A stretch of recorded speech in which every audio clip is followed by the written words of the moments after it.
আজকের এই ভিডিওতে আলোচনা করব দ্বাদশ শ্রেণীর 4th সেমিস্টারের ফলাফল ছাত্রছাত্রীরা কীভাবে মোবাইলের সাহায্যে দেখবে তা নিয়ে আজকের এই ভিডিওতে আলোচনা করব।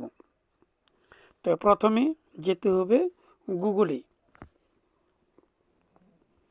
গুগলে গিয়ে এখানে ওকে করতে হবে।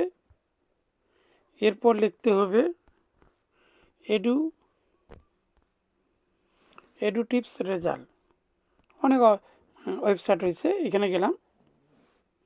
এখানে ক্লিক করলেই এখানে বের হয়ে আসবে 4th সেমিস্টার।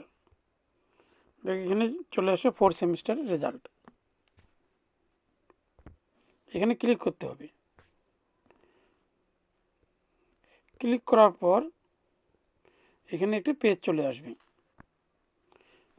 এখানে হচ্ছে রোল নাম্বার, এখানে হচ্ছে রেজিস্টার নাম্বার লিখতে হবে। এখানে যে রোল রয়েছে সেই রোলটি লিখতে হবে। এখানে হচ্ছে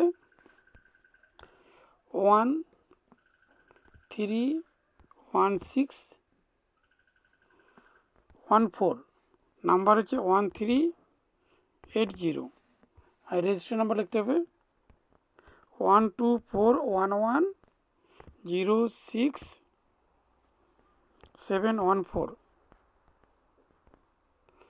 তারপরে এখানে গেট রেজাল্ট, এখানে চাপ দিতে হবে। এখানে ওকে করতে হবে।